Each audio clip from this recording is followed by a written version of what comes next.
podemos começar.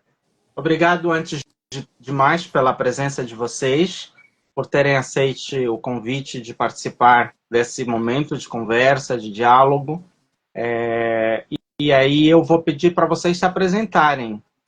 Então eu vou pedir para a Luana, acho que com a Maria Fernanda já temos conversado um pouco, vou pedir para a doutora Luana se apresentar, dizer quem você Sim, é, o que você faz e mais uma vez agradeço, sou grato pela sua disponibilidade aí.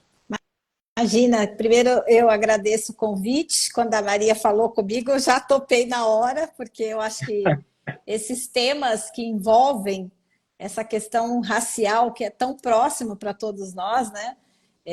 Sim. Que vivemos isso no dia a dia, então eu fiquei muito feliz. Bom, sou advogada, há 18 anos já advogo. Minha área de especialização é trabalhista. Oi. Também sou mestre em relações sociais, onde pesquisei um pouco dessa questão de racismo estrutural nas demandas relacionadas aí ao algoritmo, né, que é a nova tendência. E o seu E também sou livro professora, sobre isso? sou professora universitária, dou aula na mesma instituição que a Maria Fernanda também é orientadora. E assim, é uma alegria sempre partilhar, porque eu falo que nós hoje que temos acesso a essas informações, temos o dever, né, moral e ético e humano também de debater esses temas de extrema relevância. Então, eu fico muito lisonjeada pelo convite, é uma honra estar aqui. Muito obrigado, eu que agradeço. Doutora Maria Fernanda, por favor, sua vez de se apresentar. Isso aí. Que bom que a gente já conseguiu conversar algumas vezes, né? A gente já vem tentando marcar essa data e eu acho que nada é por acaso. Eu consegui estar aqui hoje muito bem acompanhada da doutora Luana, que eu tenho a alegria, de ser minha sócia no escritório também. E nós temos o mesmo olhar voltado, né, para a população negra. A gente tem uma história de vida, uma vivência bem parecida. Então, é muito bom estar acompanhado de uma pessoa tão capacitada para falar sobre o tema, né? E que vivencia as dores da população negra. Eu sou advogada, casada, mãe de 2 filhos.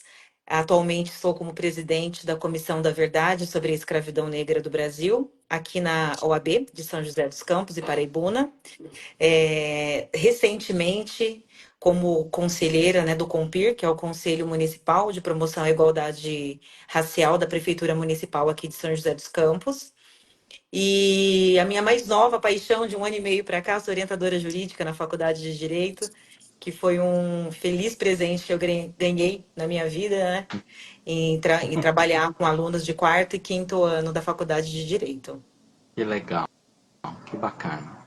Eu queria entender um pouco, embora já seja isso muito claro para vocês e relativamente claro para mim, mas é muito importante para quem está nos assistindo saber um pouco do trabalho de vocês. Eu sei que a doutora Luana, embora não tenha comentado, mas ela também faz parte da Associação Nacional dos Advogados, de Advocacia Negra ou de Advogados Negros. Então, queria que falasse um pouco sobre a sua atuação nessa área. Me falou também, consta na sua apresentação, e acredito que acabou comentando também aqui, do trabalho, do combate ao trabalho infantil, acredito eu, seja alguma coisa assim. Então, explica um pouco da relevância desse trabalho, depois eu vou pedir a mesma coisa também para a doutora Maria Fernanda falar sobre o seu trabalho. Meu nome é Ezequiel, sou médico, sou angolano, sou de África, estou trabalhando no Brasil há pouco mais de 12 anos e morando aqui há mais de 20 anos, e tenho batalhado por causas relacionadas à população negra e agora mais recentemente focado um pouco mais na área trabalhista, né? Eu sou perito judicial e essa questão de racismo, de discriminação racial, de discussões de políticas públicas relacionadas à questão da inclusão profissional, da inclusão no mercado de trabalho, tem feito parte do meu trabalho. Então, queria passar agora a palavra para a doutora Luana, falar um pouco sobre essa atuação da OAB e a atuação também na questão da prevenção do trabalho infantil. Bom, eu vou falar do trabalho infantil, que é algo assim muito próximo, né? Eu falo que eu fui uma vítima do trabalho infantil, né? Infelizmente, porque eu precisei começar na ajuda financeira da família. Então, não, graças a Deus, não saí da escola, mas eu tive desde cedo que aprender a conciliar trabalho e estudo. Então, desde os 8 anos, comecei a ajudar minha mãe ela vendia salgadinho na rua, então eu tinha que ajudar, até pelo fato dela ser analfabeta, então tinha que estar com ela ali para passar troco e tudo mais.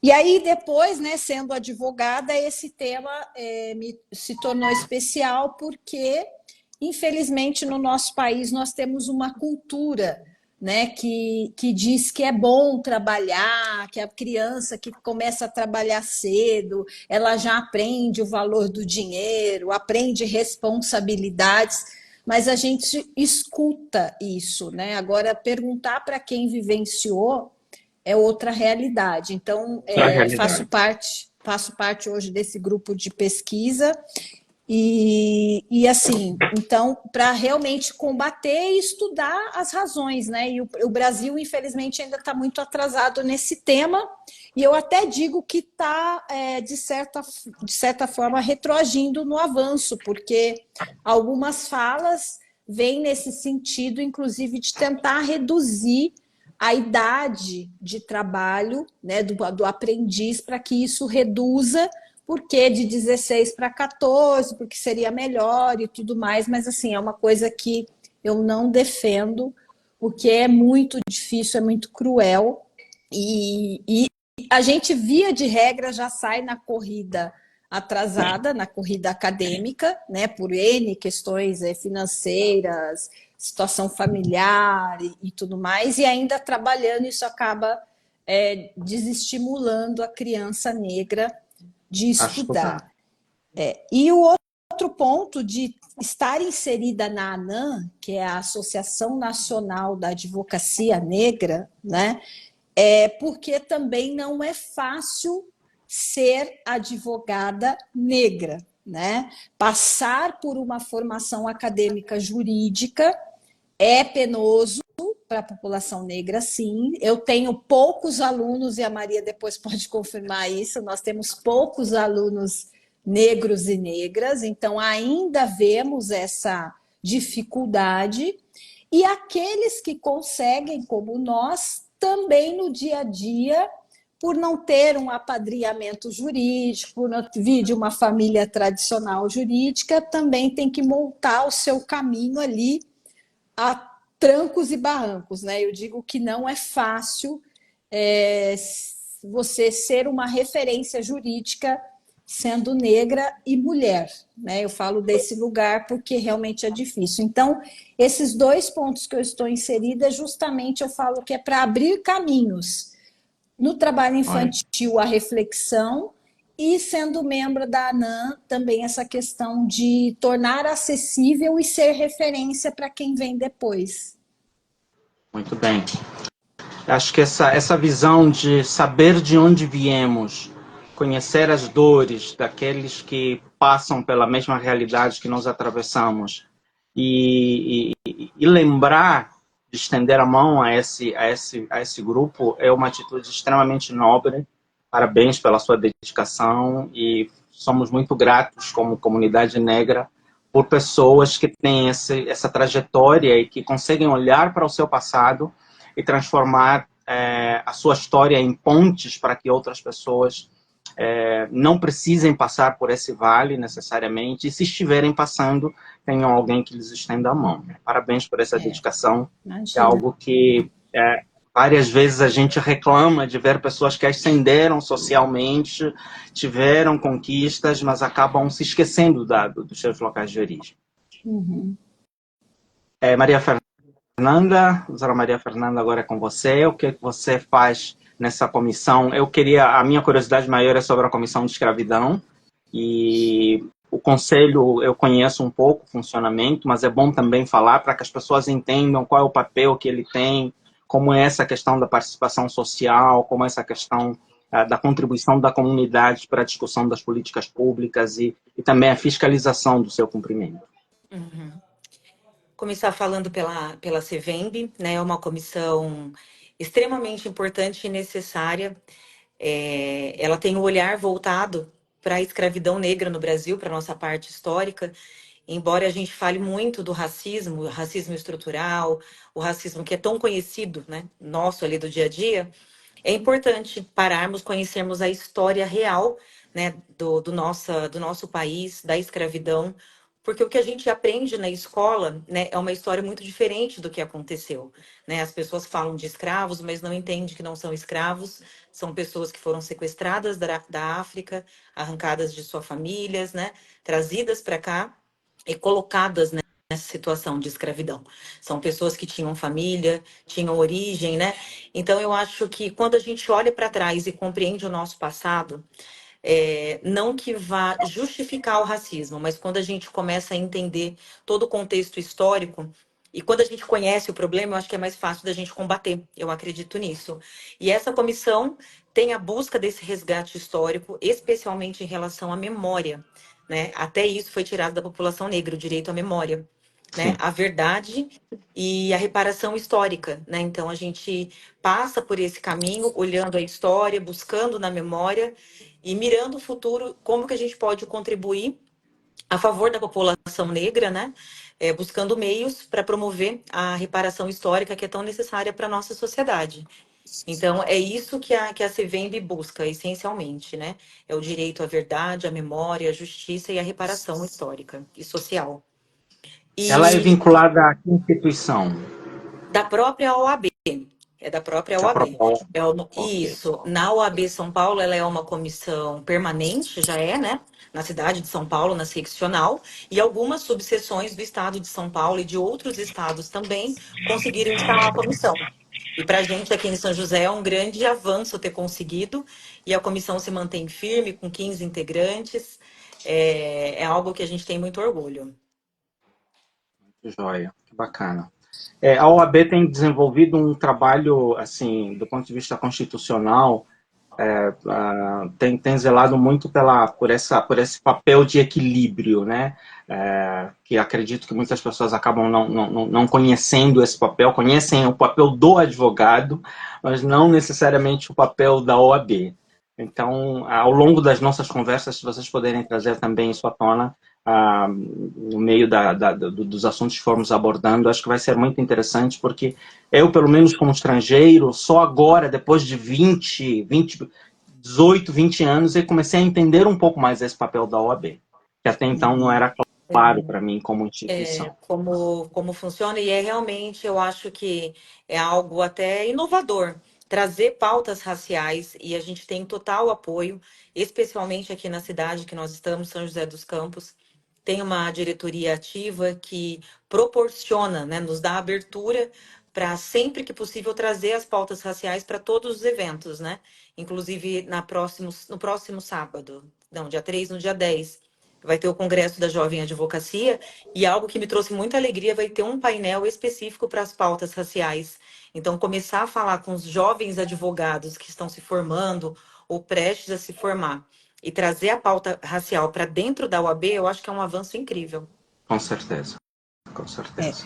Eu gostaria de falar isso também, né? Eu falo que é importante e necessário, porque a OAB, como uma instituição, ela acaba sendo esse caminho de formação de opinião, mas, sobretudo, de esclarecimento, né? Porque eu acho que o que mais a gente sente aqui no nosso país é que o racismo, toda vez que a gente fala dessa pauta, as pessoas ainda insistem em dizer que não existe racismo, né? As pessoas insistem em dizer que não, que principalmente hoje. Então, assim, todos os lugares que eu costumo conversar, eu sempre falo, mas eu já sofri isso. Aí a pessoa olha e fala, nossa, você já passou por isso em pleno 2024, você me contando isso? Eu falei, pois é, em pleno 2024. Então, acho que a UAB, ela tem esse papel, mas ainda precisa melhorar também, né? Porque quando a gente olha historicamente falando, então esse ano a OAB São Paulo tem uma mulher na presidência, mas depois de 90 anos. Né? E agora pensar, e uma mulher negra, quando será? Né? Então, ainda, por mais que se haja, estamos abertos, né? A OAB, como instituição, é aberta a esse assunto, mas ainda temos muito a avançar. Né? Então, é Só um o tema começo, muito né? sensível ainda. Né? É. A gente percebe os avanços, né? É só o começo ainda. Mas eu acho que a gente nós já temos muito, né, a comemorar. O fato de ter a doutora Patrícia Vanzolini como presidente da seccional. E eu acredito, sim, que em questão de tempo a gente vai conseguir transformar essa história. Porque a gente vem de um ambiente onde advogados, né, que é o judiciário, inclusive, né, feito para homens, homens brancos. Então, é a figura do advogado, né? Não é uma mulher negra que se espera como advogada. Então, você imaginar uma mulher negra, de O repente, como judiciário como uma um todo, presidente, é bom que como um você sublinhe, todo, é bom sublinhar isso, como um todo, né? Não só um no todo, âmbito né? dos advogados. A gente tem o Ministério Público, quase não tem pessoas negras, a gente tem juízes raríssimos, raríssimas aparências de juízes negros, juíza, então, quase não existe. Então, é muito interessante fazer essa acréscimo aí. Continue, doutora Maria Fernanda, desculpe ter. Imagina, eu sou uma eterna otimista, eu acho que a gente vai chegar lá e é questão de tempo. E falando um pouco sobre o COMPIR, né? O COMPIR é o Conselho Municipal de Promoção à Igualdade Racial e a finalidade dele, né, é propor no âmbito municipal políticas. Você estava falando, então, da questão do racismo estrutural e do Isso. quanto isso está presente em todas as camadas da sociedade. Da sociedade, acho que reflete, né, dentro do ambiente de trabalho e existe ali como consequência, né, eu acho que pessoas pretas têm mais dificuldade na ascensão de carreira, na igualdade de direitos, igualdade de salários, de reconhecimentos, de oportunidades. E também eu acredito que são pessoas mais suscetíveis, né, ao assédio moral, à discriminação em todas as esferas dentro do ambiente profissional, corporativo, né? E também tem a questão do racismo institucional, que a gente sabe que é bem segmentado, existe várias áreas que pessoas negras existem muitas dificuldades, né, de estar e de permanecer naquele ambiente de trabalho. Certo. E qual é o papel na prática, por exemplo, do Conselho de Igualdade Racial, que é uma instituição ligada à prefeitura? Quando ele é chamado a agir, de que maneira ele trabalha, como as pessoas se envolvem nesse conselho, que é um conselho mais aberto, que não é restrito à profissão, como é o caso da Associação dos Advogados, da Associação Nacional de Advocacia Negra, como a doutora Luana colocou. Eu acho que isso é muito importante porque muitas pessoas não conhecem o Uhum. funcionamento, nem como elas podem se tornar ativas nesses processos. Uhum. Tá, o COMPIR, ele é um conselho, um órgão consultivo, tá? Ele é Certo. para consultar, ouvir a população. Então, ali nós temos vários representantes, são vários conselheiros de diversos segmentos. Tem representante da população indígena, a população negra, das religiões de matrizes africanas, da educação, do jongo, da capoeira. Então, é pegar toda essa população e é um órgão consultivo. Nós fazemos reuniões mensais, né? E a partir dessas reuniões, a contribuição para a promoção de políticas públicas. E só para também acrescentar, normalmente as pessoas fazem parte do conselho participando de eleição. Existe um processo de eleição Esse- e ali, de forma transparente, como manda a regra, representantes dessas instituições que normalmente chamamos sociedade civil organizada se fazem representar para fazerem valer não só os seus direitos, como a sua opinião e a sua capacidade de, embora seja consultivo, mas eles também têm um papel meio que fiscalizador. Se alguma situação Tem, acontece fora daquilo que é previsto pela lei, esse conselho tem voz para se manifestar. tem. Estou certo, doutora Fernanda? Exatamente, porque ali tem representantes de toda a sociedade. Então, existe a eleição a cada 3 anos, se eu não me engano, as pessoas que têm a vontade de participar, ela se inscreve, tem um dia que é amplamente divulgado, toda a população tem acesso a essa votação, e existe no caso, por exemplo, como a OAB, que recebe o pedido da indicação de representante, porque é importante estarmos em todos os lugares, né? Muito bem. Quero aproveitar para dar as boas-vindas ao Diniz Miguel, que nos assiste lá de Vancouver, no Canadá.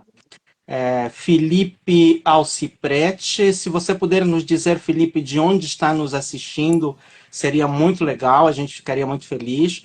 O Celso Romani, esposo da doutora Luana, acabou voltando.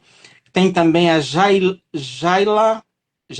Martins, se você puder nos dizer de onde está nos assistindo, Jailane, a gente vai ficar muito, muito grato por entender para onde estão sendo direcionadas as nossas falas, aonde estamos sendo ouvidos. Doutora Luana, agora com você a palavra para falar um pouco mais sobre essa questão da dificuldade no mercado de trabalho. Além daquilo que a doutora Maria Fernanda trouxe, existe algo que você gostaria de acrescentar, que faz parte da sua rotina de trabalho, das demandas trabalhistas ligadas a essa questão da negritude? Sim, eu penso que há essa questão da discriminação na contratação, né? Hoje, a grande maioria das empresas, ela contrata por meio de cadastros nos sites, né? Então, a gente tem aí essa nova demanda, que é a questão do algoritmo. Então, lá eu tenho opção sexual, eu tenho cor da pele, eu tenho idade, né? Então, tudo aquilo que pode interferir na escolha da pessoa, e aqui o nosso foco é da pessoa negra, né, na conversa, mas tem a questão do etarismo também. Eu penso aqui que é uma questão também que é muito comum no direito do trabalho, essa segregação ocupacional. O que é isso? Nós temos uma centralização de mão de obra da pessoa negra em cargos direcionados a funções de menor prestígio e remuneração, né? Então, assim, não há essa valorização da mão de obra da pessoa negra, não há esse investimento financeiro na melhora da qualidade profissional da pessoa negra, né? Então, e aqueles que têm, né, aqueles que conseguem ter um currículo melhor, de aprofundamento em alguma área, ele até às vezes pode conseguir uma colocação melhor, mas ainda sabemos que se recebe menos, a remuneração é sim diferenciada, e numa pesquisa recente do DIEESE, mulheres negras chegam a ganhar, né, a receber em relação a homens brancos, então fazendo um comparativo de homem branco com mulher negra, a diferença salarial chega a quase 70%, né? E entre mulheres, em torno de 30% a 40%. Então, a mulher branca ganha 40%, 30% mais. Então, isso são situações sérias, mas também há a questão da falta de representatividade, né? Então, por mais que a gente ainda tenha avançado, mas ainda falta políticas públicas. Eu sempre digo o seguinte, o problema é a base, né? Porque a criança negra, ela, até os sonhos dela, às vezes são minados, né? Então, o negro não, criança, ele não vai sonhar em ser, por exemplo, hoje é uma coisa que eu percebo muito, e o meu filho faz uma faculdade de ciência da computação, que já tem 24 anos, e ele me diz, na sala não tem mulheres, quiçá negras. Então, assim, uma menina negra hoje, ela não está pensando em estar inserida na tecnologia. Por quê? Porque lá na base, isso para ela não é palpável, né? Então, eu penso que nas questões de trabalho, isso, no meu ponto de vista hoje, é a segregação ocupacional, a falta de representatividade e também essa discriminação na contratação e promoção. Acho que esses são os 3 vieses assim, muito pesados para serem superados. Joia. Como eu disse para a doutora Maria Fernanda, a nossa pauta é apenas um direcionamento. Não estamos adstritos ao fato de termos que esgotá-la. Mas acho que o fato de você ter trazido esses três vieses é muito importante nós destrinçarmos um pouco para fazer as pessoas entenderem, primeiro, qual é a raiz disso, e segundo, para que, conhecendo qual é a raiz, qual é a causa, nós tenhamos ferramentas melhores para administrar isso. O Diniz me corrigiu aqui, ele fala de Montreal, não de Vancouver, no Canadá. A Jailane Martins está nos falando de São José dos Campos. Ela, Gabriela F., se você puder nos dizer de que cidade está nos assistindo, também vai ser muito bom. Pode digitar aqui. O Diniz, por exemplo, nós temos conversado, foi uma das primeiras pessoas que eu convidei. O Diniz foi meu colega de carteira na 8ª série, lá em Angola ainda, né? E hoje está lá no Canadá, está inserido no mercado de trabalho de TI. Ele me conta a história, por exemplo, da esposa dele, que é brasileira, que mora no Canadá, que foi trabalhar lá como psicóloga, mas por influência dele acabou entrando para o mercado de TI. Então, existem esses três vieses. Eu vou começar pelo viés que a doutora Luana falou da questão da subcontratação ou da contratação em cargos de subprestígio. A primeira coisa é que para você ter um cargo de prestígio, você precisa ter uma formação de prestígio. E para ter uma formação de prestígio, você precisa ter uma base de sustentabilidade. Por exemplo, nós temos programas sociais como o ProUni, como o FIES, como vários outros que permitem que a pessoa consiga pagar a escola. Ou seja, eliminar o problema de pagar a escola. Mas a maior parte das pessoas negras, mesmo resolvendo a questão da escola paga, ele não tem como pegar um ônibus. Eu, por exemplo, vivi com R$ 50 por mês quando eu comecei a fazer a faculdade. Eu andava uns 5 quilômetros a pé e o restante é que eu pegava o segundo ônibus. Então, assim, precisa de uma resiliência. Tanto é que quando eu estava conversando com os algoritmos sociais e estava tentando encontrar um tema para a gente abordar, os algoritmos tentaram me empurrar a palavra resiliência. Eu disse, não, chega de resiliência, gente. Já foram 300 anos, 200 e poucos anos. Então, vamos falar de humanização do trabalho negro, do profissional negro. Então, essa questão de que não basta resolver a questão do pagamento da escola, e por que a escola tem que ser paga? Porque lá atrás houve pessoas que entravam na escola e não precisavam pagar nada porque eram brancas. Entravam na escola e tinham como pagar porque os seus pais receberam terras de graça da coroa portuguesa e se tornaram as capitanias hereditárias que nós conhecemos, se tornaram os baronatos, se tornaram os grileiros que nós conhecemos hoje de terras, que são terras que eles não precisam pagar nada por ela. Hoje você paga por um pedacinho desse de terra aquilo que eles nem pagavam de imposto por terras. E houve uma segregação inversa no passado.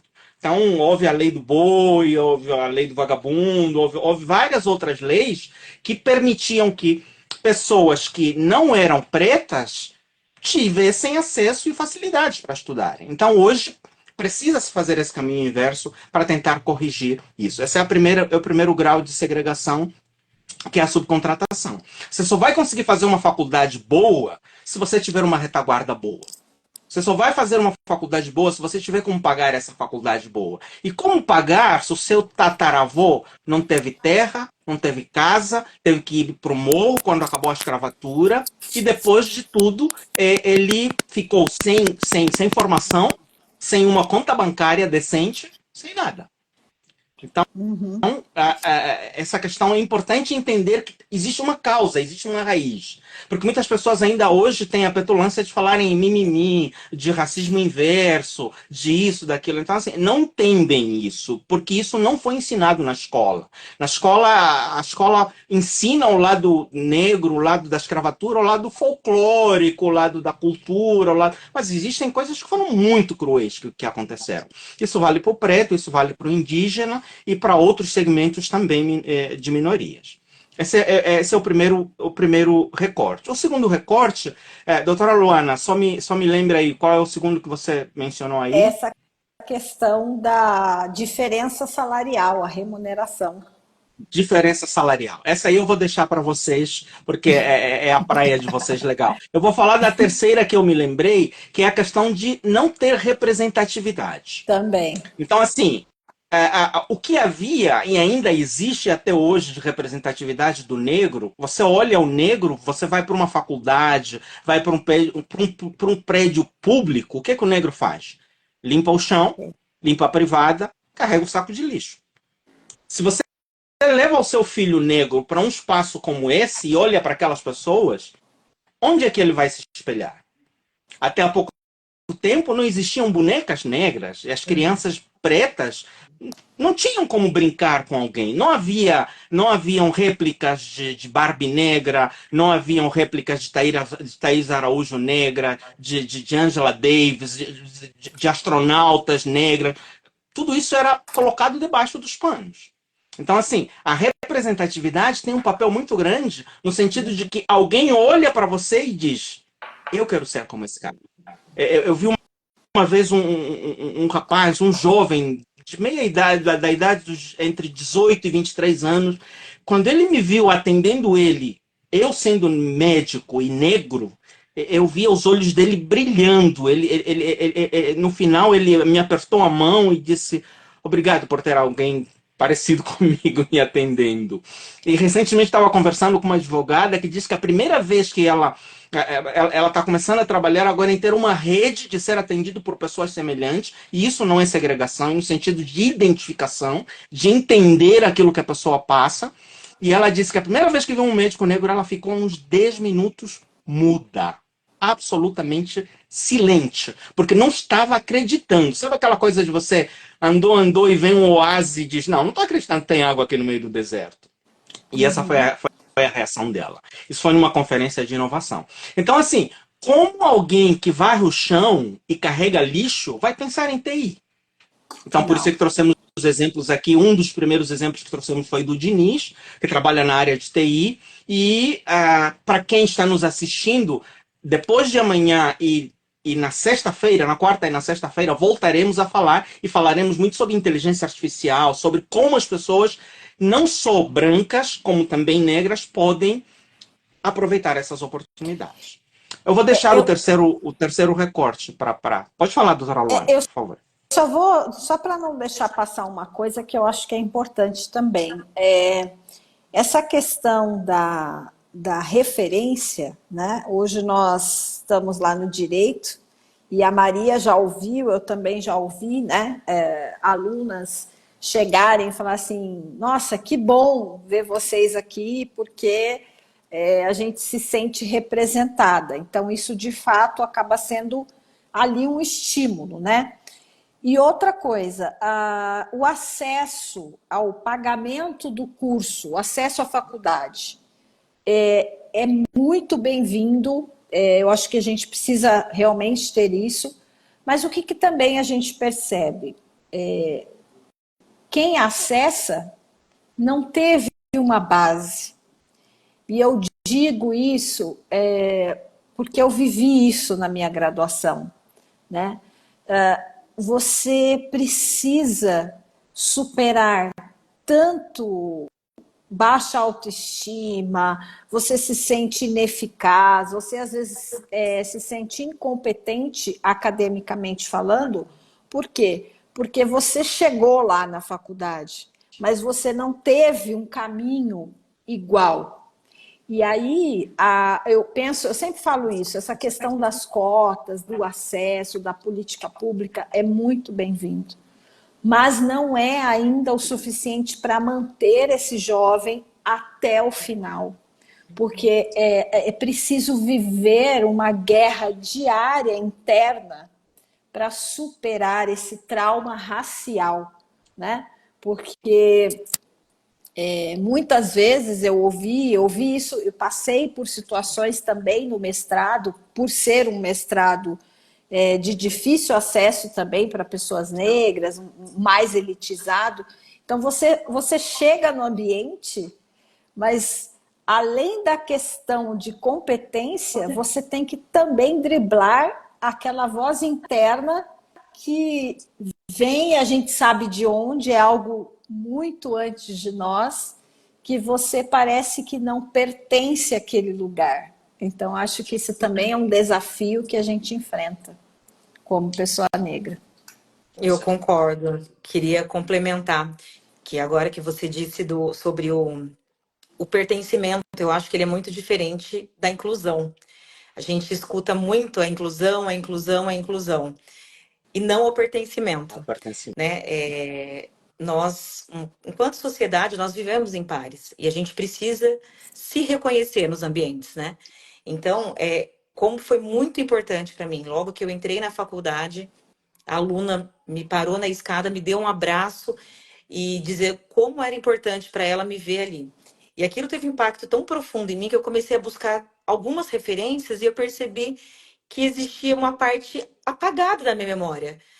E aí eu comecei a pensar, eu falei, quantas vezes eu busquei referências para eu continuar, porque a gente precisa o tempo todo fortalecer a nossa confiança, a nossa autoestima, porque a gente sabe que a sociedade vem, atropela e nos derruba, entendeu? E aí eu lembrei de quantas referências eu busquei e não encontrei. E aquilo foi um sentimento de gratidão tão grande. E eu falei, eu quero que essas pessoas não se sintam apenas incluídas, eu quero que elas se sintam pertencentes ao mundo jurídico, ao mundo do qual eu atuo e por toda a nossa sociedade, né? E falando em questão de alunos, uma vez eu participei de uma palestra e eu fiquei muito, assim, tocada pelo depoimento de duas alunas que entraram em grandes faculdades como cotistas, né? E não conseguiram permanecer no ambiente. E aí a gente pensa na questão financeira também, na dificuldade do ir, do voltar, dependendo do curso, às vezes é integral o estudo, não tem como conciliar com o trabalho. Mas uma coisa que me surpreendeu e me doeu, serem perseguidas pelos próprios professores da universidade, que dificultavam a vida do aluno cotista, porque ele simplesmente não concorda com a cota racial. Ele não compreende e não concorda. E ele acha que é um privilégio para uma pessoa negra estar ali fazendo uma faculdade sem pagar a mensalidade, porque é só isso que eles enxergam, né? Que é um cotista, e dificultavam a vida. E a ponto da pessoa desistir de fazer a universidade. E aquilo me impactou profundamente e me fez ver que às vezes não basta a política pública, a gente vê a política pública acontecer, né? Ela não é suficiente para que o aluno permaneça nos estudos. Por isso é que eu mantive o termo como humanização. Eu acredito que a humanização inclui, além do pertencimento, inclui essa questão do acolhimento. Porque não basta você ser incluído se você não é acolhido. Se você, porque você pode até ter algum grupo de pertencimento, mas se o professor, a instituição em si continua sendo racista, e nós falamos de racismo institucional, de racismo estrutural, e alguns de vocês que me acompanham sabem que eu estou vivendo alguns desafios, inclusive do ponto de vista judicial. Se o próprio judiciário tem essa postura, e não é judiciário como instituição, são pessoas cujas mentes estão marcadas, estão embotadas por esse, que eu chamo de doença mesmo, né? É um adoecimento mental, esse viés que, além de desconhecimento, existe o viés de crueldade mesmo, de anti-humanismo, de não enxergar o negro como humano, como alguém que mereça alguma coisa, né? Aí saímos do campo do pertencimento, saímos do acolhimento, passamos para o merecimento. Esse cara não merece estar aqui. Como assim? Médico negro aqui no nosso espaço? Não, peraí. Uma coisa está errada. O que está errado o certo está errado e o errado é que está certo. Então, são desafios que eu acho que vale muito a pena e parabéns por essa postura de vocês e vamos trabalhar para que mais gente se sinta não apenas representada, mas também acolhida, mas também protegida. O associativismo é uma das grandes vantagens da democracia. A democracia não é o sistema mais perfeito, mas é o melhor que funciona até hoje, e uma delas é a liberdade de se associar. E essa possibilidade de fazer parte de um grupo onde somos semelhantes, somos vistos e não rechaçados, é extremamente importante trabalhar isso em todas as dimensões. E vocês falaram de uma área que é minha, que vai ser a próxima pergunta, que é a questão de saúde mental.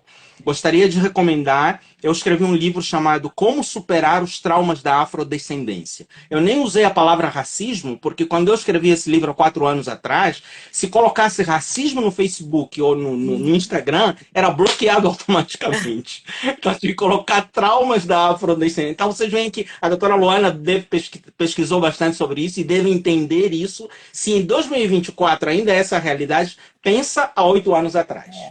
Então, assim, lá na minha bio tem um link onde você pode ver esse livro. Não é caro. Eu acredito que dentro do ganho que vai te trazer de trabalhar a questão da autoestima, da aceitação, de ver as suas raízes, de driblar essas questões que estamos conversando, você vai sair ganhando muito. Então tá lá na minha bio, você procurando lá vai achar esse livro, Como Superar os Traumas da Afrodescendência. Doutora Luana, você vai ser a próxima a falar. Aproveito para pedir para que você fale também do seu livro. Se tiver até ali, ele físico, o meu é apenas digital, o seu é físico também. Se puder mostrá-lo, acho que é importante para que as pessoas entendam e tenham ferramentas que as ajudem a superar todos esses desafios que nós estamos enfrentando. Então, a minha próxima pergunta é: que estratégias podem ser utilizadas por pessoas negras para superar os obstáculos e construir uma carreira de sucesso? Antes disso, vinha uma outra que eu pulei por causa da questão do nosso tempo. Não só construir uma carreira de sucesso, mas superar os problemas de saúde mental, efetivamente, e depois construir uma carreira de sucesso. E aí quero pedir que, se possível, você converse também, fale também sobre o seu livro. Tá. Bom, eu vou ficar devendo o livro, porque como uma boa autora, estou no escritório e eu não tenho nenhum exemplar aqui. Mas depois lá no meu Instagram tem uma foto fixada para a gente mostrar. Mas a pesquisa que eu desenvolvi no livro, da dissertação, foi para mostrar esse novo desafio, né? Porque diante de tanta tecnologia, de admissão de pessoas, não mais aquele cara que vai com o currículo embaixo do braço, numa pastinha, nas agências, entregando. Existe isso ainda? Existe. Mas hoje a grande maioria é por captação, por meio de um cadastro digital, né? Você entra lá no site de uma empresa, está lá, trabalhe conosco, e aí você já vai ali respondendo as questões. Então, isso me chamou a atenção, e me chamou a atenção pelo fato de, no Brasil, ter passado a ter vigência a LGPD, né, que é a Lei Geral de Proteção de Dados. Então, eu penso assim, hoje, no tradicional currículo papel, se eu achar que eu fui discriminada racialmente, eu até poderia fazer uma ação, tentar provar que eu fui até tal nível de seleção, mas pela cor, de repente, eu fui preterida por alguém. Agora, quando eu falo de contratação por cadastro tecnológico, a LGPD veda o acesso a essa informação. Então, se eu falar assim, olha, eu escrevi lá que eu sou negra e eu caí fora da seleção, não tive nem a oportunidade, eu quero saber se eu fui discriminada, a LGPD me proíbe. Eu não tenho acesso a essa informação. Se eu quiser uma revisão, é só uma revisão de novo por algoritmo, não é por ser humano. Então, isso me despertou o interesse de pesquisar. Agora, como superar, né, essa questão para você ter uma carreira de sucesso? Eu vou ser bem honesta com vocês. Eu acho que a gente nunca supera. A gente aprende a pular esse obstáculo.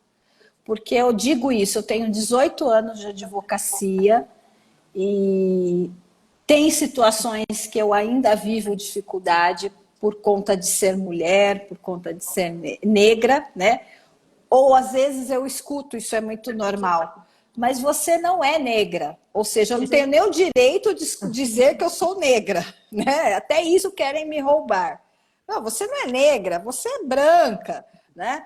Então, assim, eu acho que a gente não supera. A gente aprende a conviver e também a gente aprende a se amar, né? Porque eu falo assim que eu descobri o que era inveja na infância, porque eu olhava minhas amigas brancas e eu falava assim, eu queria ser ela.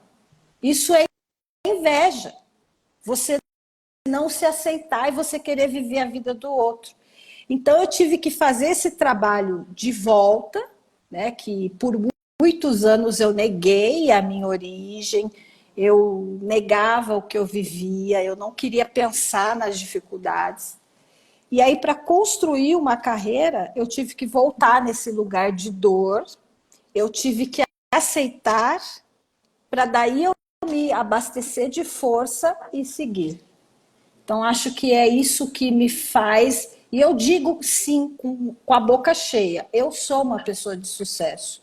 Porque onde eu vou, eu sou reconhecida, as pessoas reconhecem o meu trabalho, né? Eu tenho altos e baixos como todo mundo, mas eu superei, né? A Maria está aqui mais próxima comigo Uhum. e ela sabe desses dias, às vezes a gente até se fala, fala, amiga, nossa, hoje eu não tô legal.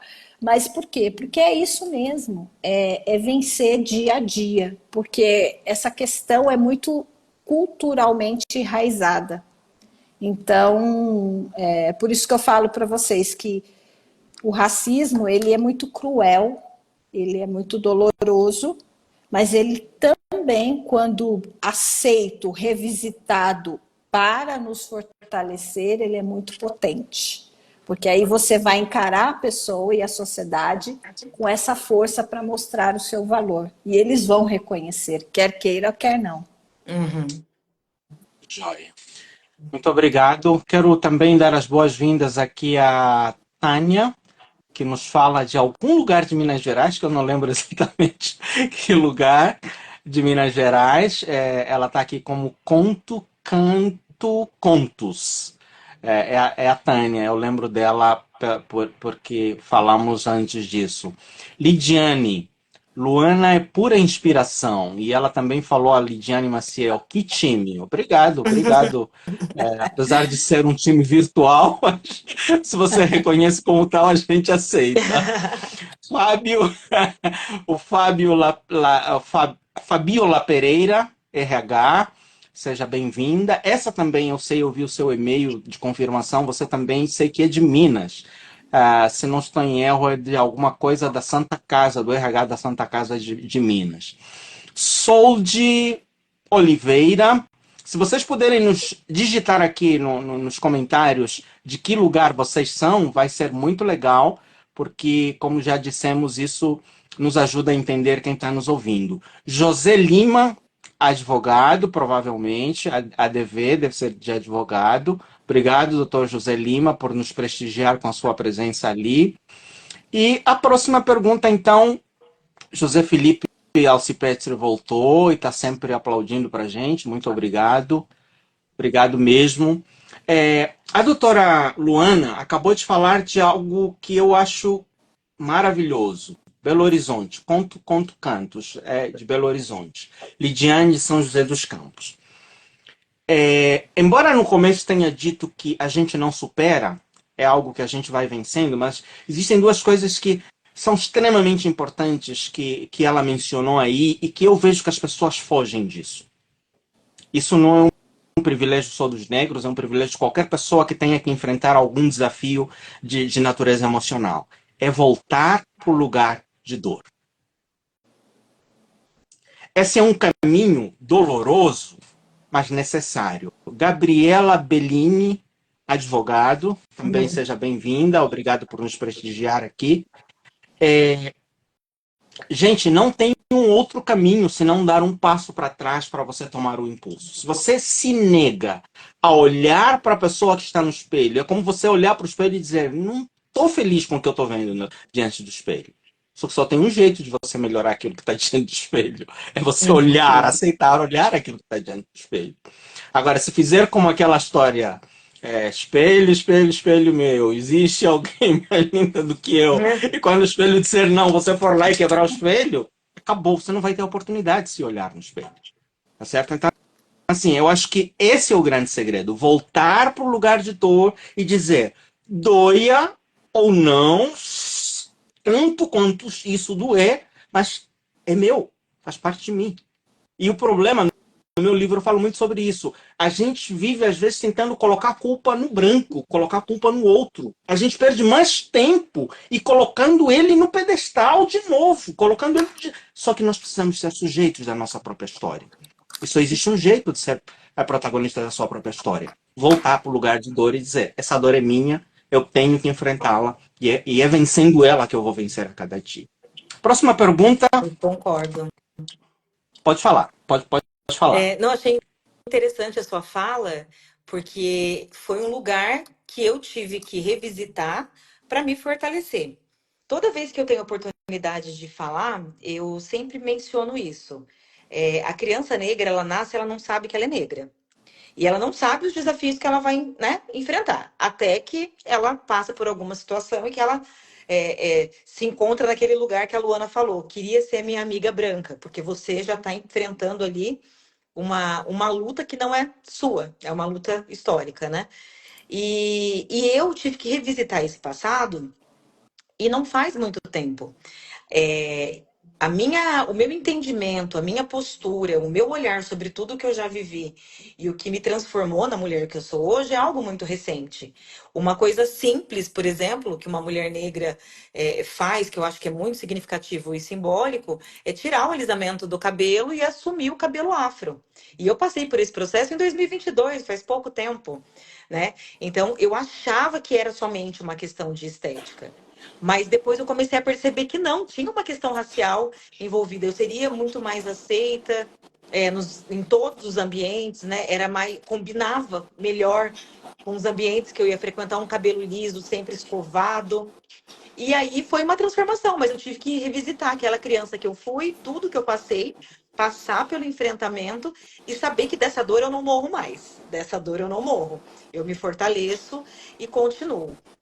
Eu posso só fazer uma coisa que eu acho que eu dei um jeito de mostrar o livro da Sim. Luana? Deixa eu ver se vai dar Oh, certo. que beleza, que Que bom. bacana. Aqui, ó. Uau, Obrigada, que amiga. Tá legal, fora de foco, porque que eu coloquei na tela do legal. computador.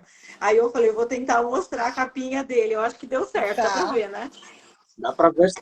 Aí, ó, quem tem amigo tem tudo, tá vendo? Muito legal, muito legal. Quem sabe faz ao Joia. vivo. Obrigada. Agora, quem sabe faz ao vivo, isso mesmo, quem sabe faz ao vivo. Obrigado, Maria Fernanda, por isso. E não sei se você se lembra, mas há uma fala sua que muito me tocou no perfil antigo que eu tinha, que disse assim: a minha vida tem mudado, eu tenho te acompanhado, e a minha vida tem sido marcada por isso. E uma das coisas que você falou foi uma frase que eu coloquei assim de forma despretensiosa: eu não preciso de autorização de ninguém para ser eu mesmo. Uhum, exato. Então, assim, não é uma questão de idade, não é uma questão de formação acadêmica, não é uma questão, é uma questão do subconsciente. O nosso subconsciente é traiçoeiro. Aquilo que ouvimos durante 10, 20, 30 anos vai em um lugar tão escondido que nós não percebemos, e é isso que dita a nossa cadência, os nossos comportamentos e as nossas atitudes. Se nós não visitarmos esse lugar, sempre vamos passar raso e vamos fazer como quem está varrendo a poeira para debaixo do tapete. Próxima pergunta.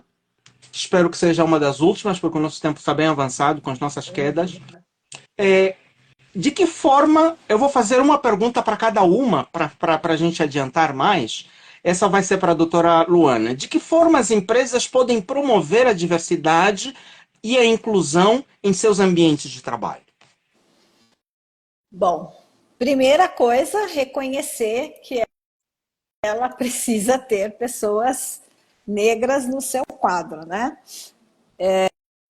Porque ainda tem empresas que não têm, né? Não aceitam essas pessoas nos seus quadros. Infelizmente, é uma realidade. E uma vez aceito, ela precisa reconhecer o valor desse trabalho, né? Recentemente eu estava conversando com um empresário e ele me falando dessa questão que ele financia a graduação para as pessoas ali que ele sabe, né? Pessoas negras que têm dificuldade de fazer uma faculdade, faz questão de fazer o financiamento. Aí eu fiz uma pergunta assim para provocá-lo, né? Mas e se essa... aí ao terminar a graduação, ela pedir demissão, sair, ela vai ter que pagar os valores e tal? Ele falou, não, eu contribuí para a formação acadêmica dela, que seria algo que talvez ela não teria lá fora. Então, eu fiz a minha parte como empresário. E aí eu achei isso interessante, né? Porque é difícil a gente ter essa visão de uma pessoa consciente. Mas mais do que isso, as empresas elas têm que fazer esse treinamento que fora, nas escolas, nós não tivemos. E não tivemos, eu me incluo aí, né? Porque o nosso conhecimento de Brasil é o que todos ainda têm. De fazer essas temáticas raciais, de gênero, né? Porque isso precisa, as pessoas precisam se sentir acolhidas no ambiente de trabalho. E sem esse treinamento, sem esse impacto de realidade, os demais não vão conseguir suportar uma boa convivência. É onde vem lá a brincadeirinha, chamando de todos os apelidos, né? Fazendo aquelas situações que recentemente a gente viu aí, eu acredito até que é um casal argentino, não acompanhei mais a matéria, mas imitando o macaco. Então tem empresas que eu já vivi situações jurídicas neste ponto, né? A empresa tem que investir em conhecimento para ela promover um ambiente igualitário. Essa é a minha ideia. Ótimo, excelente, boa contribuição. Aproveitando para dizer que um dos motivos que me move a trazer esse assunto é que faz parte do portfólio do meu trabalho. Eu trabalho a parte de diversidade e inclusão e tem uma empresa que trabalha com isso. Você vai encontrar lá a Asamplay, e no Asamplay tem no meu link que está na bio, tem alguns lugares onde você pode convidar para dar palestras. E eu imagino que vocês também fazem isso, quero encorajá-los, não me considero como uma exclusividade para estar fazendo isso, mas acredito que isso é necessário. Palestras em escolas, em instituições religiosas, em empresas. O meu foco principal são empresas e escolas, mas também tem as instituições religiosas. E na live de depois de amanhã, vamos falar de empresas onde isso é muito mais forte, onde isso acontece de forma muito mais agressiva e precisa de uma intervenção para ontem. Vamos ter um advogado e vamos ter também uma desembargadora que vão nos ajudar a trazer essa discussão na quarta-feira. Então já fica aí o convite para vocês, para a live de quarta-feira. Vocês, eu digo, todos aqueles que estão nos assistindo, aproveitar para cumprimentar a Clair Leme. Se você puder nos dizer de que cidade nos fala, vai ser muito legal. K. Bertolini, também, seja muito bem-vinda, ou muito bem-vindo. Thaís Amin, também seja muito bem-vindo, ou muito bem-vinda nesse caso. A próxima pergunta é para a doutora Maria Fernanda. Quais são as iniciativas e recursos mais relevantes para auxiliar na carreira de profissionais negros? Se você considerar que alguma coisa já foi abordada, você fique à vontade Sim. de a gente Sim. passar para a próxima. Eu acredito muito na promoção de estratégias, sabe? Individuais, coletivas. Eu acho que se as empresas, que a gente tem que falar em direção, em cargos altos, em departamentos de recrutamento, né? Se tiver esse olhar para a remoção de obstáculos da população negra, para esses grupos, né, que são minoritários, mas não deveriam ser, né, considerando a nossa população, possibilitando a ascensão profissional nos ambientes, né? Então, eu acredito que a criação de espaços para educação, para reflexão, falar mesmo abertamente sobre pauta racial dentro dos ambientes profissionais, né? Ainda pensar nessa promoção de acolhimento, né, aos possíveis conflitos raciais entre os próprios funcionários, né, e ser uma empresa combativa. Então, ali eu acho que a gente consegue visualizar um ambiente seguro, né, e proporcionar um meio de ascensão para a população negra, para funcionários, né.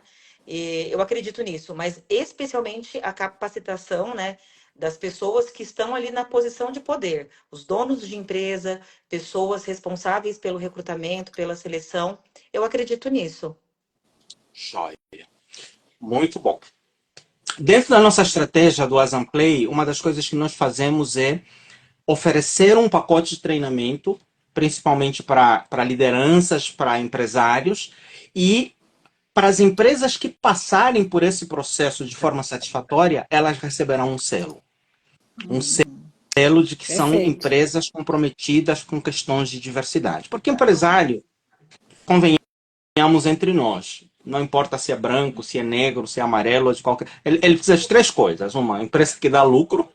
Segundo lugar, ele não tem problemas jurídicos que tragam prejuízo para ele.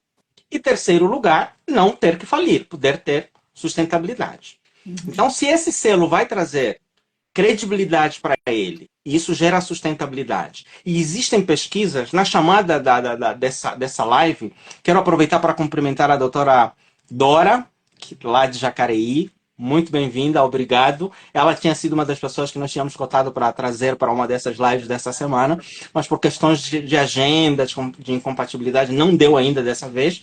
Conseguimos uma desembargadora para depois de amanhã, mas acredito que logo, logo a doutora Dora também vai entrar aqui nesse espaço para que a gente converse sobre aspectos, principalmente da área trabalhista. Então, como eu dizia, quero aproveitar aqui para massificar uma fala da doutora Maria Fernanda. O que é... Ainda está de férias, doutora Dora. Faça bom proveito, curta esse tempo, porque é humanamente necessário. A gente sabe a pressão que vocês sofrem, o trabalho, o desafio que é o vosso trabalho. Então, falando em humanização de trabalho, as férias fazem parte disso. Muito merecidas e curtas.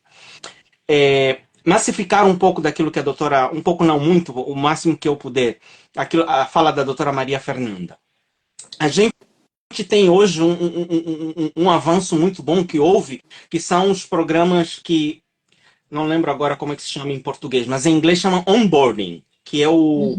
Integração, seria a palavra de integração. Existe uma atividade de integração profissional. Quando os profissionais chegam, são recebidos de alguma maneira. Eu quero aproveitar a fala da doutora Maria Fernanda e encorajar que incluam dentro da integração um programa de acolhimento de pessoas diversas, pessoas diferentes, negros, LGBTQIA+, indígenas.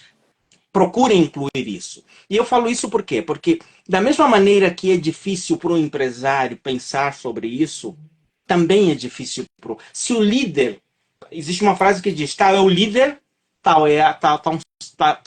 tais são os seguidores.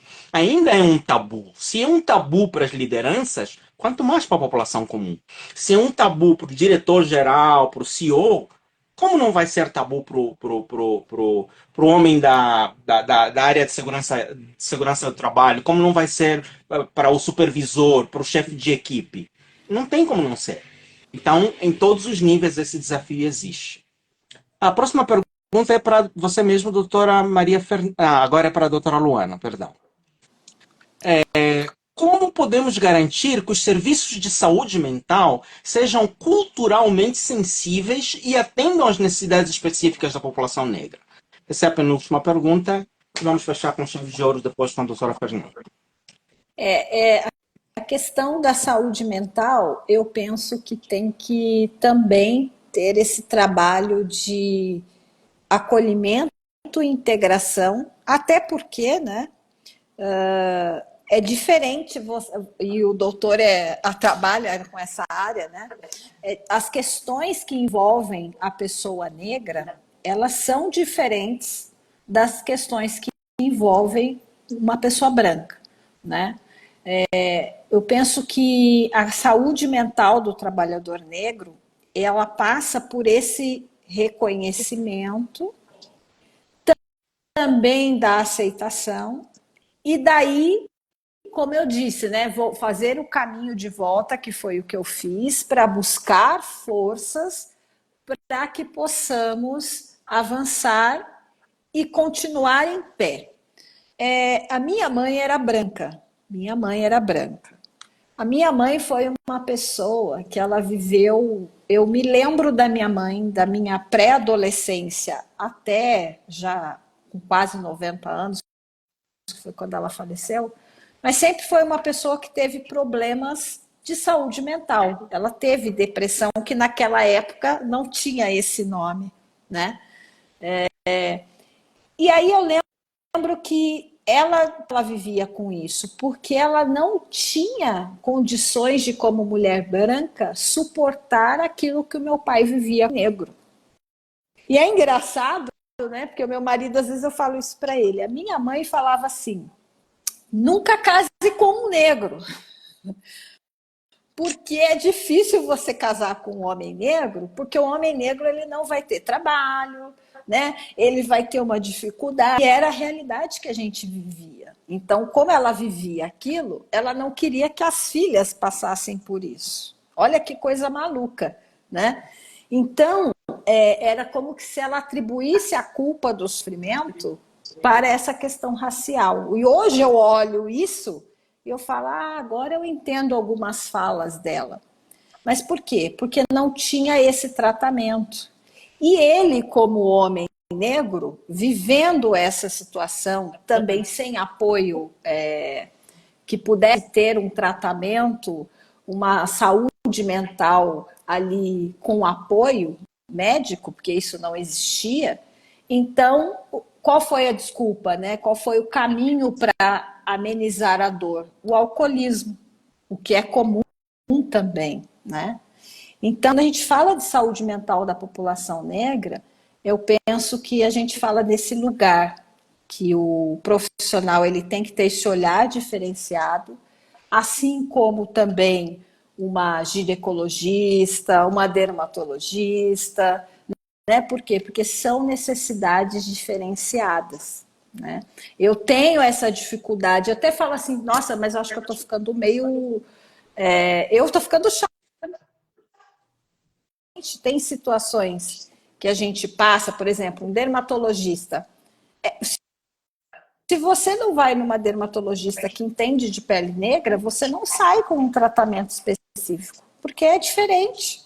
É diferente, né? Então, acho que a saúde mental passa, mas infelizmente, nós ainda não temos esse olhar com tantude nas políticas públicas, né? Porque a gente vê os tratamentos, e o pessoal na trabalhista, a gente vê isso, inclusive, quando se faz uma reclamação trabalhista, né? Eu atendo pessoas e elas olham para mim e falam assim, eu acho que eu fui vítima de racismo. Que? Me conta, me esclarece. Aí ela começa a te falar, ela chora, ela não consegue reviver o fato. E aí vem aquela pergunta, mas alguém viu? Como que a gente vai provar isso? Né? Porque esse dano em função, dano moral em função da questão racial, ainda é difícil, porque às vezes o colega que está do lado, ele não enxergou aquilo como racismo. Então ele também não vai se dispor a ajudar lá numa audiência trabalhista. Porque você conversa com a pessoa, mas você viu? Eu vi, doutora, falaram isso mesmo, mas... é que hoje é tudo mimimi, né? A gente não pode falar nada que tudo é racismo. Então, para mim não foi. Eu não posso ir lá na frente de um juiz e dizer que foi racismo, mas você vê que foi. Aquilo feriu a pessoa, mas a gente não tem como utilizar. Então, acho que são essas questões, e isso passa por essa saúde mental, e o trabalhador vai ter que conviver com isso, né? Porque ainda não temos esse suporte. E talvez a doutora falou aí da questão de que ele não entende como se fosse racismo, mas às vezes ele até entende, mas ele também tem medo e receio de receber retaliação. Sim. Porque, na verdade, ele vai ser retaliado por ter testemunhada. Assumido Às as vezes dores. não basta ser só racismo. Qualquer outro tipo de assédio moral que a pessoa sofra, por não haver uma consciência cidadã, um compromisso com a lei, uma visão de que aquilo que eu faço de proativo e de protagonismo não vai voltar só para mim, vai voltar para os meus filhos, para os meus netos. As pessoas ainda pensam no imediatismo. E se eu perder o meu pão, o meu ganha-pão? Já E se o meu era. patrão entender isso como uma afronta? Acabou. E eu tenho a minha mesa tem que levar comida para a mesa dos meus filhos. Então, É as pessoas melhor às vezes ele do fazem que até mesmo eu. É É. melhor isso ele mesmo. do que eu. Ou é melhor um do que dois. É melhor um na rua do que dois na rua. Então, assim, eu acredito que esse trabalho precisa acontecer em todos os níveis. Precisa acontecer na escola, precisa acontecer. De novo, vou fazer um merchan do nosso Asamplay. A gente tem a parte da escola, a gente tem a parte da empresa e a gente tem a parte de saúde mental no trabalho.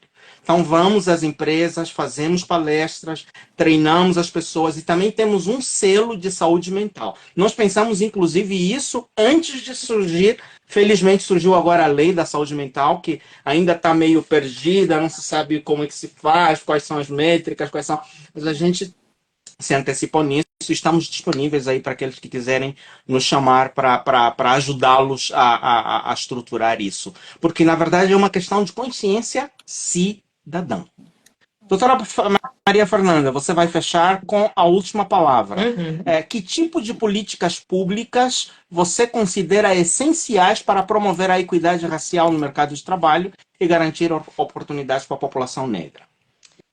Certo. Eu acredito que primeiro passo, assim, eu acho que deve ser feito um diagnóstico, um panorama geral mesmo, da diversidade dentro das empresas, das instituições, né?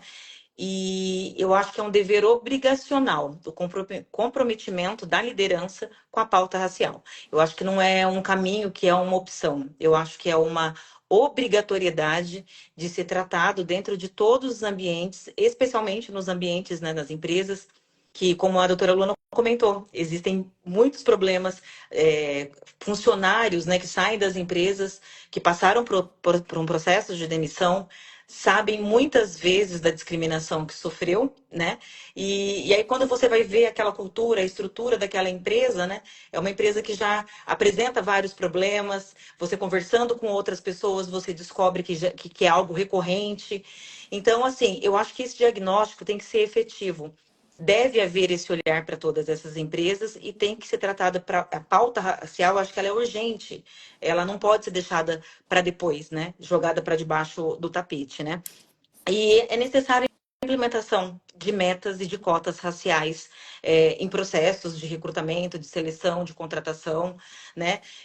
Tudo isso para promoção da população negra, desenvolvimento de carreira, tudo isso tem que ser analisado. Então, a gente pode olhar, quando a gente fala políticas públicas, mas a gente também tem que olhar para as iniciativas privadas. Eu acho que as empresas, enquanto organizações e instituições, devem criar regras e meios de implementar e cumprir a pauta racial dentro da empresa. Isso é algo muito urgente, né? Que compromete, inclusive, a saúde da população negra, né? Com certeza. Com certeza. Obrigado, doutora Dora Rossi, por ter também dado a sua contribuição aqui. Saúde mental no trabalho é algo muito sério e que precisa de muita atenção. Muito obrigado. Quero aproveitar aqui para dar um depoimento sobre duas situações, dois aspectos em que dois processos judiciais em que eu atuei na vara onde a senhora não sei se ainda está presidindo aquela vara de Jacareí, mas trabalhou muito tempo ali e foi, eu falo isso de boca cheia, foi um dos melhores lugares que eu já trabalhei.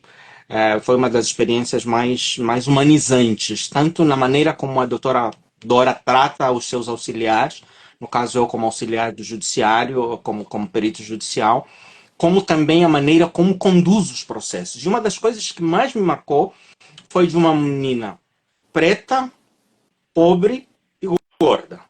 Eu vou usar os termos, não são os mais polites, mas é como as pessoas falam, né? E essa menina deu um show, ela só tinha a oitava série. E eu atuei em uma outra cidade, que eu não vou mencionar, onde eu peguei uma pessoa pós-graduada. Então, com toda a formação, e essa pessoa, inclusive, não era negra, era branca. No primeiro caso, dessa menina negra, pobre e acima do peso, para melhorar um pouco a linguagem, ela somente com a oitava série enfrentava os homens que sabotavam o trabalho dela com atitudes mesquinhas, como, por exemplo, fazer necessidades em um lugar onde ela trabalhava, e que era um lugar de lidar com alimentos. Ela não só enfrentou eles, como ela acionou o setor de compliance da empresa somente com a oitava série. Ela fez boletim de ocorrência, que é uma das coisas que nunca ninguém lembra de fazer. Não sei se lembra, não lembra ou tem medo de fazer. Esse é um extremo. E graças a isso, o processo dela foi um dos mais marcantes que eu já atuei nessa área de assédio moral na vara de Jacareí. E a doutora Dora Rossi, não somente como mulher e como alguém que abraça a causa de uma forma ampla, mas de forma muito técnica conduziu esse processo e o desfecho foi positivo para essa menina. Mas o que valeu? O nível de conhecimento dela, apesar dela ter só a oitava série. E eu vou fazer um contrapeso para contar desse cara que tinha pós-graduação, formação na área de TI, e colocavam ele para trabalhar no banheiro, onde colocavam os servidores dos computadores. Nossa. Esse homem terminou aos 47 anos, gago, com tiques nervosos, magérrimo, e foi para a rua. Então é só para dizer que não é uma questão de formação acadêmica. É uma questão de consciência. É uma questão de consciência cidadã, é uma questão de fazer esse caminho de volta. Acho que se tivermos que achar uma palavra de resumo, é essa. Faça o caminho de volta para o lugar da sua dor. Doutora Luana, como você foi autora dessa palavra, eu te deixo para encerrar nosso debate, a nossa conversa aqui. Ela caiu aqui para mim, eu não sei se... Ela tá pedindo para caiu. voltar. Ela Poxa caiu, vida. né? Eu não vi percebi. tremendo ali a tela, acho que acabou de cair mesmo. Entendi. Doutora Rossi, a doutora Dora deu mais 2 grandes contribuições. Parabéns pelas falas que tratam de temas tão importantes como a inclusão e o respeito à diversidade. Falou também da questão da saúde mental, já falamos, e o racismo estrutural é algo grave e precisamos combatê-lo. E é uma fala que cai como luva, porque estamos com uma juíza fechando, embora não tenha participado, não tenha sido interveniente assim durante a conversa aberta, né, a ter sido uma das palestrantes, mas deu uma contribuição agora no final chave. E isso passa pela ação do judiciário. Não existe nada que consiga vencer esse problema, não há nada que as pessoas temam tanto a não ser o judiciário. Então, acho que convidamos as pessoas certas e também tivemos as contribuições certas, entre elas a da senhora, a doutora Dora. Muito obrigado por tudo que a senhora deu aqui de contribuição para nós. E algumas pessoas eu não vou conseguir agradecer, mas houve outras que entraram agora no final. Muito obrigado. O nosso tempo avança e eu quero respeitar todo mundo. E apesar das quedas que tivemos, acredito que tivemos um saldo muito positivo com essas discussões que nós tivemos aqui. Doutora Luana, infelizmente agora não vai dar mais para poder entrar, mas quero te agradecer. Acredito que você está nos ouvindo ou nos assistindo. Quero agradecer muito. Eu sei que a doutora Maria Fernanda falou que travou aí. A tecnologia tem isso, né? Tem as suas vantagens, mas também tem as suas desvantagens. A vantagem é que, mesmo não estando no mesmo espaço, a gente consegue dar um contributo. E acho que isso é muito bom. E a desvantagem é que tem as suas limitações, né? Como a luz que pode cair, como a água que pode falhar. A tecnologia também tem as suas limitações. Nenhum sistema é perfeito. Muito obrigado. Não sei se você queria dizer alguma coisa, uma última palavra para todas as pessoas que nos assistiram. Doutora Maria Fernanda. Eu quero. quero agradecer a oportunidade. O seu trabalho é necessário. É um trabalho acessível, nos toca, né? Eu acho que hoje, ouvir também a Luana falando, te ouvir falando, fez a gente revisitar muitos lugares importantes que contribuem com certeza de forma efetiva para a população negra. E eu me sinto muito grata de poder participar, dessa noite aqui. Foi o que você falou, várias quedas, mas isso não impediu da gente concluir esse trabalho que eu acho tão necessário. Agradeço imensamente a oportunidade e a contribuição de todos também. E eu quero agradecer a cada um de vocês que nos acompanhou, que nos assistiu. Sem vocês, o nosso trabalho, a gente falaria para as paredes, o nosso trabalho não teria nenhuma reverberação. E muito obrigado por isso. A doutora Luana está aqui também agradecendo, não só a mim, como a doutora Maria Fernanda, que estendeu o convite. E em nome de todos os que estiveram aqui intervindo, quero agradecer imensamente a todos que nos assistiram, quer aplaudindo, quer mandando coraçãozinho, quer ouvindo, quer elogiando e, acima de tudo, tendo paciência com a gente. Muito obrigado. Obrigada, Até boa noite. quarta-feira. Tchau, tchau. Até, Até tchau, quarta. tchau. Beijo.